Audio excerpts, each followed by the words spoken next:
Wanted to introduce myself. This is Shamir Galsurkar, and I wanted to say it's very important that when we start to even talk about something so deep, something so spiritual, it's important to talk about your teacher. And I wanted to say that my teacher is Rav Michael Leithman, and he's one of the biggest Kabbalists in the world. And his teacher, who was the Rabash, and his teacher, his father, Bala Salam. It's important to talk about them, and because this lessons which we will be doing from every Sunday, this will be in English and in Hindi, because we have lots of people who would prefer to have this also in Hindi. So I just wanted to say that this is very important, बहुत महत्वपूर्ण है जब हम पीढ़ियों के बारे में बात करते हैं, क्योंकि जो पीढ़ियां जो है हमारे सबसे, जब से हम चालू करते हैं अब्राहम के वक्त से आज तक, हमारे जो कुछ भी सब पीढ़ियां हैं, उन्होंने हमें कितना मदद किया है.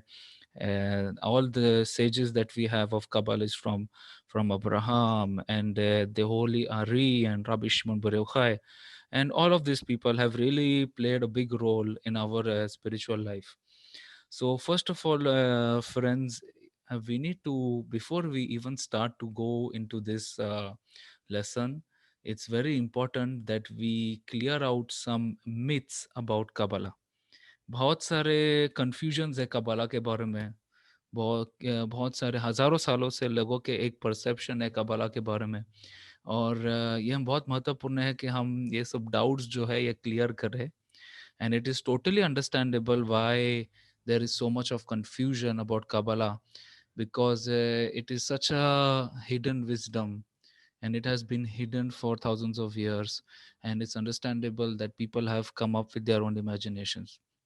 So let's start with the first myth which people do have, and that is that wisdom of Kabbalah is only for few people. So let's try to understand that it's not true. The his wisdom of Kabbalah was hidden for a reason, and the reason was very simple. It was only because the soul, the generation was not ready until now. Since 1995, since the 19th century, a lot of things have changed, and because the world has truly come to a point where there is no choice but to study Kabbalah. So because of that, it's very important that we delve into this wisdom. And I really wanted to say that it's very important that because this wisdom is so much connected to the spiritual world, because of which it's very difficult for the human mind to even grasp something so deep. And let's move on more forward. As you know that even in the examples from the Torah, where Abraham always invited the guest, so basically as it is written that he was inviting the guest to sit and to study Kabbalah and to study and delve into the wisdom of the Creator. And very important, friends, also to understand that we need only one thing. According to the Kabbalists, it is written that there is only one quality which is required from a student of Kabbalah. That is a person who is searching for a true meaning of life.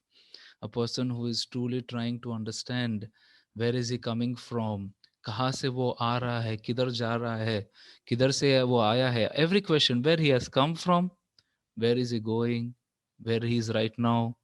All of this is so restricted to our five senses. So the wisdom of Kabbalah truly helps us to delve into this slowly, slowly. The second myth, which is a very big myth also, is that Kabbalah is magic. And first of all, the definition of magic is when we use something, some tools to hurt another person or to influence another person. So we need to understand that this is totally opposite of Kabbalah, because there is no spirituality. There is no spirituality. Or if a person is truly trying to hurt someone or trying to do something using a tool of this world, there is no connection at all to spirituality. So we need to understand that Kabbalah is not at all, and actually is opposite of magic. And there is one more myth that Kabbalah is connected to religion. So we need to understand that Kabbalah actually predates religion. And the connection of Kabbalah with Judaism, especially, is very special relation. It's like connecting Kabbalah and amnesia. Why am I saying that? Is because according to history as well, before the destruction of the second temple, everything was very, very. People couldn't understand that this wisdom is in those days before the destruction of the second temple. Everybody was studying Kabbalah, and the reason was because the soul was much more refined. People were already in attainment, and the people of Israel, the before 2000 years, were already in a true attainment in oneness with the Creator, with Hashem. And because of that, it's very important to understand the main reason behind hiding this wisdom itself happened especially only after the destruction of the second temple. And that was a very special reason, because the Jewish people went into diaspora, and all of the changes where they went to the whole world, and all the changes that happened in the 2000 years. There is so the basically the relation between Judaism and Kabbalah is like a relation between Kabbalah and amnesia. Amnesia literally means a person who has short of some memory of predating a particular date. So Kabbalah is basically trying to reawaken the true internal point of what it means to be Israel. Because, for example, the meaning of Israel in itself means Yeshar El, which means straight to God. And at the same time, the meaning of a Jew means Yehud. Yehud means unity, unity between people. So this is very important that we first try to understand the basics of what is Kabbalah, to even try to understand the books of Torah and Gemara and Mishnah, because there is one more myth which Kabbalah has, and that is that you need to study all the books of Torah and Mishnah and Gemara, and only then you can study Kabbalah. But it is not really true, because it is written even by the chief rabbi of Israel. When he was asked who can study Kabbalah, he said everyone.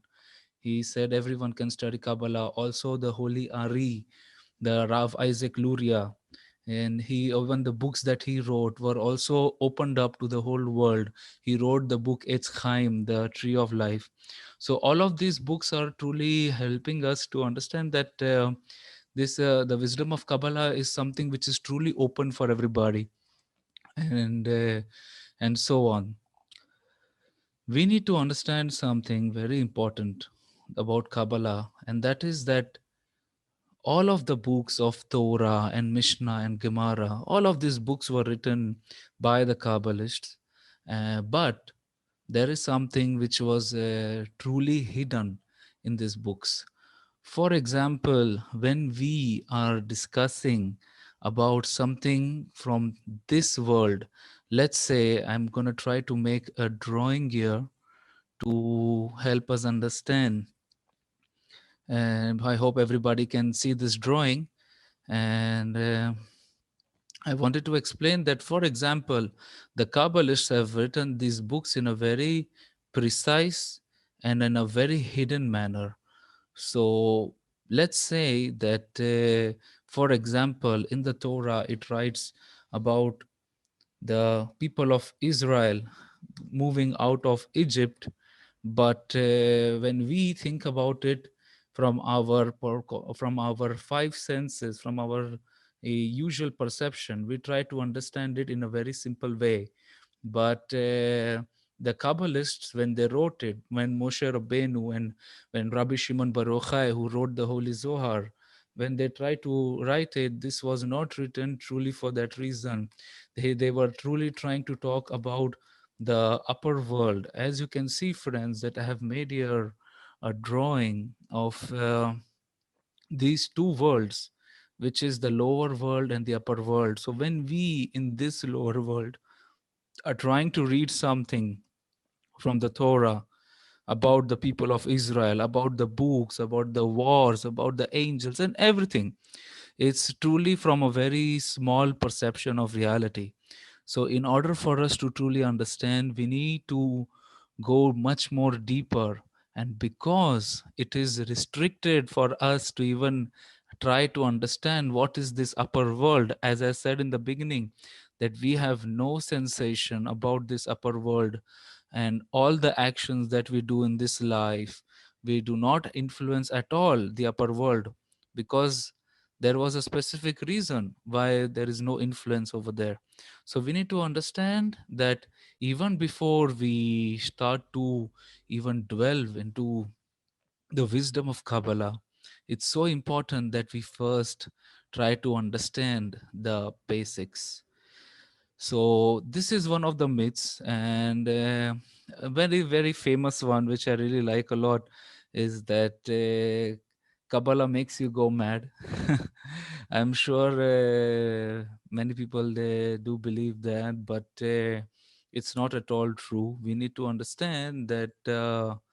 One thing I can say is that when a person starts to study Kabbalah, he's going through big changes, internal changes inside, and we need to understand that these spiritual changes are not your usual changes which happen in your normal life, and because of which people come up with lots of a person who does not have any sensation of the spirituality or does not have any desire for it will always look at the person as not as insane. So we need to understand that when the person is starting to study Kabbalah, he goes through big changes. And yes, of course, this is the person does not go mad by studying Kabbalah. And all of this, and again, all of these myths have started up only because people themselves had such a limited perception about Kabbalah, and everything was so hidden for so many years that people could not even understand. Because of which people had no choice but to come up with their own imaginations, because on one hand the wisdom was so hidden, and on the other hand people also had a need for it. So people had to eventually use their imaginations in the end. People also make a lot of relation of Kabbalah with the red string and holy water and amulets and whatnot, but it is not at all connected to the upper world. In order for us to get a sensation of the upper world, a man needs to attain, needs to come to a situation where he is truly asking the most important question, that is, what is the meaning of my life? Very important question, जहाँ पे हम हमेशा पूछते हैं कि ये ज़िंदगी का मतलब क्या है. This question, according to all the Kabbalists from the Holy Ari, from all the Kabbalists, this question, if a person who is ready and he is not satisfied by his traditions or whatever he is, or by his science or psychology or art and literature, whatever that person is trying to get his information from, if the person is not satisfied, So still he asks that question about what is the meaning of life. That student is truly worthy of studying Kabbalah. One more myth is that Kabbalah is only for Jews.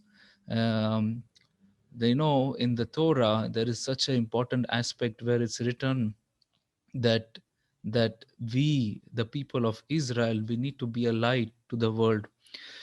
You know, as I said in the lesson, that Israel literally means Yashar El, which means straight to God.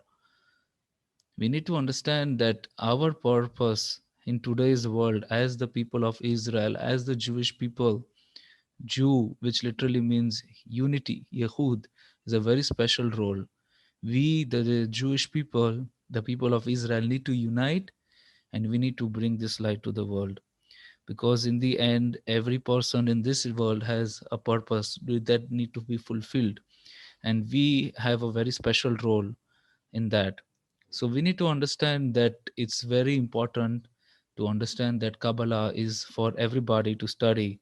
And not only that, most of the Kabbalists, including Rabbi Akiva, was not really born biologically Jewish, but because it's not connected to, it's not connected at all to the biology of a person, but much more than that. It's connected to the internal readiness of a student, and that is what the Kabbalists see. Because of that, it is written in the Torah that thousands enter but only one comes out of it.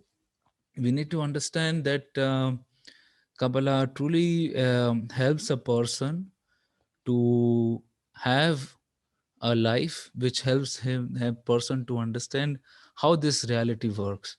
And we are going to start to understand by understanding that this reality which we talk about, the spirituality, is first of all, it's above our five senses.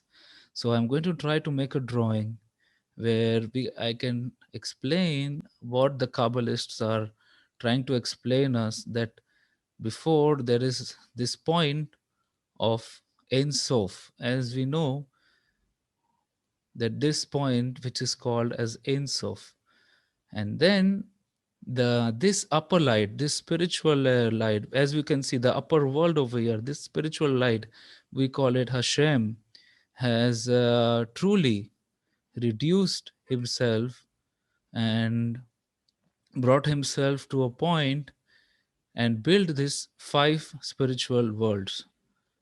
And as the reason for that is very simple. When you will see in the book of the Holy Ari, he writes there that the upper light reduced itself in order for only one and one reason only, that is to give contentment to the creature. That means that Hashem wants to give each and everybody contentment. And we need to understand that we as a people have a very important role to go above this reality. We need to understand that only through uh, trying to connect to this upper force we can truly understand what is truly God, what is the meaning of this life. Because we always question ourselves, who is the creator, why there is only 72 names of God, and all of these questions, it only comes from very internal, and Kabbalists have written it all. When you look at the book of Zohar, for example, we need to first of all, book of Zohar was written by Rabbi Shimon Bar Yochai and his 10 disciples. And we need to understand that this book talks only about the spiritual worlds, but it talks on from the books of the Torah. So a person needs to be in attainment to even understand what is written in these books. Because as I told you in the beginning, friends, that all the wisdom of Kabbalah is written in a way which was always hidden for everybody. And the reason is very simple. It was purposely hidden because, as you can see, that The creator, Hashem, he created this world. There's Ein Sof, and he came down to Adam Kadmon, Atzilut, Beria, Yetzia, Asiya. So first question which arises is, what is this? So the answer is very simple. All of these are the spiritual worlds. The world, meaning of world, is not something connected to corporeality. Before we come up with our imaginations, we need to understand that when the Kabbalists are writing about the spiritual world, it is trying to explain to us about the attainments that we do of all of these spiritual worlds. Hashem has truly made this lineage, this levels, and reduced itself only, as I told you, only for one reason: for us to feel him, for us to feel the to feel the bore is a literally means come and see. Bore is a one of the names of God in Torah, and we need to understand that there is one big barrier which is here, which is called the maxom. Maxom, which literally means a barrier. So, what is this barrier? The barrier is very simple, that God has made it in such a way that all of these spiritual worlds, we do not have any sensation of it. We do not have any sensation of it, because of which all of our actions, what we do in this life, it's not truly influencing until we start to reveal the reality from which we come from. The most important thing for every person is to first understand how all of this spiritual reality works. Because if we want to truly do something meaningful, to truly influence and to feel God, we need to understand what is God. We need to understand what is spirituality. And the most interesting part is that all of this Ein Sof literally means infinity. And all of these spiritual worlds, the God has created for a very and purposely He has restricted for us to feel it, only because He wants us to go above this barrier. He wants us to feel the pleasure of trying to feel Him. And it's so important that in today's world is totally ready for this, because till now the world was truly concentrated on a lot of corporeal aspects. But today, when you see the Kabbalah is totally opened up to everybody, and most important thing is to study authentic Kabbalah, because there is lots of places, as I told you, there is millions of myths about Kabbalah, and we need to understand that it's important that only very specific, very precise books and articles are truly influencing for us to feel this spiritual reality. So we need to understand that the method of Kabbalah helps a person to truly understand where his source of light comes from, where he is coming from, and he need to work on that. And I will just try to say this short in Hindi as well, because we have some audiences who are also Hindi and English speakers, that we need to understand that this world है, ये दुनिया जो है यहाँ पे इनसोफ, जिसे हम infinity बोलते हैं, तो वो इन्फिनाइट पावर जो है वो रिड्यूस होते होते इन 5 दुनियाओं से पास होकर एक एक नीचे लेवल पे आई, जहाँ पे वो हम ये दुनिया बोलते हैं। और ऊपर वाले ने ये खाली एक ही लक्ष्य के साथ किया था, कि इसलिए किया क्योंकि उसे चाहिए था कि हम लोग उसे महसूस करें, प्रयास करें, we make our efforts to feel this spiritual reality. We need to understand that this is the 125 steps, and 125 is, that's how the Kabbalists have written it. You need to understand that that also has a spiritual root. Basically, this spiritual world, as I told you, let's clear out that this is not a world which we're talking of our corporal eyes. It is an attainment, an internal attainment, which we need to do through our desire, through our effort, through the ascents and descents of internal attainment, which we need to do it through connection. और हमें समझना चाहिए कि ये जो पुस्तकें जो लिखे गई है, ये खाली एक ही लक्ष्य के साथ है, ताकि हम लोग इस पुस्तकों के द्वारा हम और ये इस आध्यात्मिकमा द स्पिरिचुअल वर्ल्ड को और महसूस करेंगे। तो हमें समझना चाहिए कि यह बहुत ही महत्वपूर्ण है आज के तारीख में। And this is a very big gift that we have, that our today's world is truly ready for this, and there is no other choice but for us to go into the spiritual wisdom. There is a very important aspect that we need to understand, is that, as I told you friends, that any student of Kabbalah, he needs three important things. कोई भी student हो कबाला का, उसको तीन महत्वपूर्ण चीजों की गरज है. One is an instructor, a teacher. Second is a group. And third is your environment. So these three things are very important. पुस्तकें, समूह और एक टीचर. तो ये तीन चीजों के साथ a person can truly delve into what the Kabbalists have written for us. And thanks to Hashem that we truly have come to a point where we have books which help a person to precisely enter the basics of Kabbalah. So it's very important that we will go together and in this series of our lessons every Sunday at 12:45 p.m. India time, and Israel time is 9:15 a.m. And we will try to delve into this spiritual reality and start to truly understand, to feel, महसूस करे ये ऊपरी दुनिया को. We will start to feel this spiritual world. So friends, thank you so much, and see you in the next lesson.